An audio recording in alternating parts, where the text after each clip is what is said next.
এরপর জলপরি জাদু করে সেখানে একটি 3 তলা কচু গাছের বাড়ি এনে দেয়। মা, ও মা, দেখো না বাইরে কত জোরে জোরে বিদ্যুৎ চমকাচ্ছে, কত বৃষ্টি হচ্ছে। এরকম বিদ্যুৎ চমকানো দেখলে যে আমার ভীষণ ভয় করে মা। এত বৃষ্টি হলে যে আমাদের ঘরটাও ভেঙে যাবে। না রে মিনা, তুই ভয় পাস না, এই বৃষ্টিতে কিচ্ছু হবে না। কিন্তু সেই সকাল থেকে যে বৃষ্টি শুরু হয়েছে, এখন প্রায় সন্ধ্যা হয়ে এলো, এখনো যে বৃষ্টি থামছে না। কি জানি এই বৃষ্টিতে বন্যা না হয়ে যায়। ও মা, বন্যা হলে কি হবে? বন্যা হলে কি হয়? আমরা মরে যাব বন্যার পানিতে। আমরা মরে যাব বন্যার পানিতে। বলো না মা, আমার যে খুব ভয় লাগে। না রে মা, তুই এত চিন্তা করিস না, আল্লাহ আছে তো, আমাদের কিছু হবে না। নে এখন ঘুমিয়ে পড়ি আমরা, অনেক রাত হয়ে গেছে। এই কথা বলে মিনা ও তার মা ঘুমিয়ে পড়ে।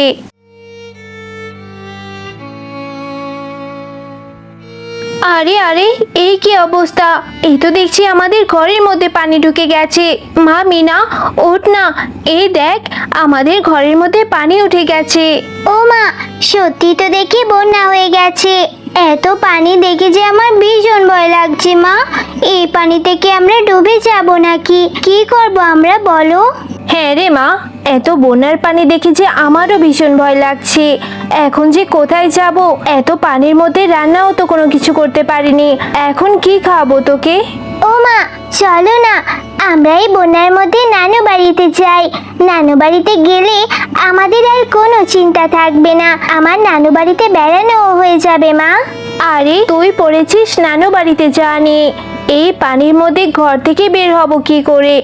এত পানির মধ্যে নানু বাড়িতে কিভাবে যাব? কি জানি গ্রামের অন্য সবাই কি করছে। চল তো ঘর থেকে বেরিয়ে দেখি বাইরের কি অবস্থা, গিয়ে ঘরের চালে আশ্রয় নিই। এরপর মিনা ও তার মা ঘরের চালে আশ্রয় নেই। ও মা, এত পানি হয়েছে যে আমাদের ঘরের চালা পর্যন্ত কখন জানি পানি চলে আসবে। আমাদের যদি বন্যার পানিতে ভাসিয়ে নিয়ে যায় মা। তুই চিন্তা করিস না মা, তোকে নিয়ে এত পানির মধ্যে কি করে বের হব বল? তুই এখন বসে থাক, আমি দেখি যদি কোনো একটা ব্যবস্থা করতে পারি। ও মা, তুমি আমাকে রেখে কোথায় চলে যাবে? আমার যে এখানে বসে বসে ভয় লাগবে। তুমি কোথায় যাবে মা? আমাকে ছেড়ে যেও না। তুই ভয় পাস না মা, এই বন্যার পানির মধ্যে তোকে যদি আমি নিয়ে যাই, তোর ডুবে যাওয়ার সম্ভাবনা আছে। আগে আমি থাকার মতো একটা জায়গার ব্যবস্থা করি, তারপর এসে তোকে আমি নিয়ে যাব মা। আচ্ছা ঠিক আছে মা, তুমি যাও, তাড়াতাড়ি একটা ব্যবস্থা করে আমাকে নিয়ে যেও। আচ্ছা, তুমি সাবধানে যেও মা, আর তাড়াতাড়ি ফিরে এসো। বাঘিনী ভাবি, আপনি আমাকে আপনাদের বাড়িতে একটু আশ্রয় দিন না। আমি এই বন্যার পানির মধ্যে আমার মেয়েটাকে নিয়ে ভীষণ বিপদে পড়েছি। আমার বাড়ির চালা পর্যন্ত পানি উঠে গেছে। আপনার বাড়ির দোতলায় যদি আমাকে একটু থাকতে দিতেন, আমি তো এমনিতেও আপনার বাড়িতে কাজ করি, আপনার বাড়িতে থেকে আপনার কাজ করে দেব। না রে শেফা, আমার বাড়িতে কি করে তোকে থাকতে জায়গা দেব? তুই তো দেখছিস আমার ঘর অব্দি পানি চলে এসেছে, এখন আমি তোকে কি করে আশ্রয় দেব? আর দোতলায় তো আমাদের নিজেদেরই থাকতে হয়, আবার ভাড়াটিয়াও আছে। একটা ঘর খালি আছে, যদি কেউ ভাড়া দেয় তাহলে আমি রাখতে পারি। বাঘিনী ভাবি, আপনার বাড়িতে যে কাজ করব সেই কাজের টাকা দিয়ে আপনি ভাড়ার টাকাটা কেটে রাখবেন, আমাকে ফিরিয়ে দেবেন না, আমি যে বড্ড বিপদে পড়ে যাব। না রে শেফা, আমার বাড়ির ভাড়া অনেক বেশি, এখন আবার বন্যার সিজন, এখন তো ভাড়া বাড়িয়ে দিয়েছি। তুই এত টাকা ভাড়া দিতে পারবি না, তুই এখানে দাঁড়িয়ে না থেকে চলে যা, অন্য কোথাও গিয়ে খোঁজ কর। বৃষ্টি শুরু হয়ে গেছে, আমার যে ভীষণ ভয় লাগছে। মা, তুমি কোথায় গেলে? তাড়াতাড়ি বাড়ি ফিরে এসো। আমার যে খুব ভয় লাগছে, এই বৃষ্টিতে আমি মরে যাব। পানি শুধু বাড়তেই শুরু করেছে। আমার মা এতক্ষণেও আসছে না কেন? ওই তো, ওই দেখে কি একটা এদিকে আসছে। আমি জল পড়ি, এই বন্যার পানিতে ওই সমুদ্র থেকে ভেসে এসেছি। তোমার কি হয়েছে? তুমি কাঁদছো কেন? জলপরি, বন্যার পানিতে আমাদের ঘরের মধ্যে পানি ঢুকে গেছে। আমি আর আমার মা কোথায় যাব? আমাদের যে যাওয়ার মতো কোনো জায়গা নেই। আমার মা যে কখন গিয়েছে একটু থাকার জায়গা খুঁজতে। আমাদের যে থাকার কোনো জায়গা নেই। আমার মা আমাকে একা রেখে চলে গেছে। আমার যে ভীষণ ভয়ও করছে। ও আচ্ছা, এই ব্যাপার। তুমি ভয় পেও না, আমি তোমাকে সাহায্য করছি। এই নাও, আমি তোমাকে এই ভাসমান কচু পাতার 3 তলা বাড়িটি দিয়ে দিচ্ছি। এটাতে তোমরা থাকতে পারবে এবং তোমাদের গ্রামের সকলকে সাহায্য করতে পারবে। এটা কখনোই পানিতে ডুববে না। তোমাদের যতদিন খুশি তোমরা এটাতেই থেকো। আর তোমাদের কোনো প্রয়োজন হলে আমাকে ডেকো, আমি সাহায্য করতে চলে আসব। তোমাদের ওই ঘরের মধ্যে খাবার দাবারেরও কোনো অভাব হবে না। যা খেতে চাইবে সবই খেতে পারবে। জলপরি, তুমি অনেক ভালো।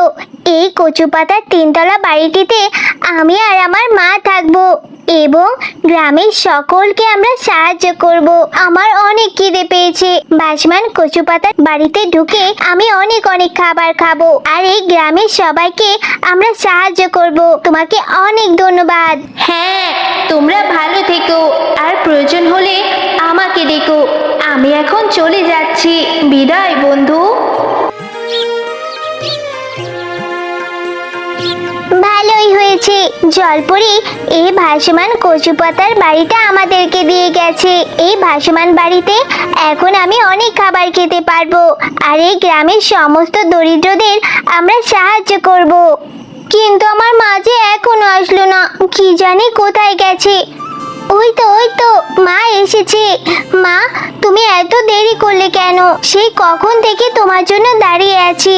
জানো মা, বৃষ্টি হয়েছিল আর বৃষ্টিতে আমি অনেক ভয় পেয়ে গিয়েছিলাম।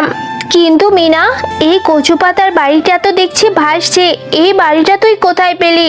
আর এই বাড়িটা কোথা থেকে এলো রে? হ্যাঁ মা, অনেক বৃষ্টি হচ্ছিল আর আমি ভয়ে তখন কাঁদছিলাম। এমন সময় জলপরি চলে আসলো আর জলপরিটি এসে আমাকে এই কচু গাছের 3 তলা ভাসমান বাড়িটি দিয়েছে। জলপরি বলেছে ভাসমান বাড়িটিতে অনেক খাবার আছে, অনেক খাবার আমরা খেতে পারবো। আর যখন কোনো বিপদ হবে জলপরিকে ডাকলে সে চলে আসবে। হ্যাঁ রে মামিনা, তাহলে তো ভালোই হলো। আমার যে খুব খিদে পেয়েছে। চল, আমরা কিছু খেয়ে তারপর ভাসমান বাড়িটা নিয়ে অন্যদের সাহায্য করি। হ্যাঁ মা, আমারও খুব খিদে পেয়েছে। চলো, তুমি আর আমি কিছু খেয়ে নিই, তারপরে আমরা সবাইকে সাহায্য করব। এরপর মিনা ও তার মা তাদের ভাসমান কচু পাতার বাড়িটি নিয়ে সবাইকে সাহায্য করতে যায়। ওই দেখো মা, ওখানে মুনি কাকিমা বসে আছে, সাথে টিনাও বসে আছে চালের উপরে। চলো, আমরা ওদের সাহায্য করি। হ্যাঁ রে মামিনা, ওদেরও আমাদের মতো পরিস্থিতি হয়েছে। বাচ্চা মেয়েটাকে নিয়ে চালার উপরে কত কষ্ট করেই না বসে আছে। চল, মুনি ভাবিকে আমরা সাহায্য করব। হ্যাঁ মা, চলো, আমাদের ভাসমান কচু পাতার বাড়িটি ভাসিয়ে নিয়ে ওদের দিকে চলো। মুনি ভাবি, ও মুনি ভাবি, আপনারা আর চিন্তা করবেন না। আমরা এই কচু পাতার ভাসমান বাড়িটি নিয়ে এসেছি। আপনারা তাড়াতাড়ি এই বাড়িতে উঠে পড়ুন। শেফা ভাবি, আজকে আপনার এই ভাসমান বাড়িটির জন্য আমরা মা ও মেয়ে বেঁচে গেলাম। আপনারা এত সুন্দর একটা ভাসমান বাড়ি বানিয়েছেন। চলুন, আমরা গ্রামের বাকি পশুদেরও সাহায্য করি। বন্ধুরা, গল্পটি যদি ভালো লেগে থাকে চ্যানেলটিকে সাবস্ক্রাইব করে দাও আর পাশে থাকা বেল আইকনটিতে প্রেস করে আমাদের পাশেই থেকো। ধন্যবাদ।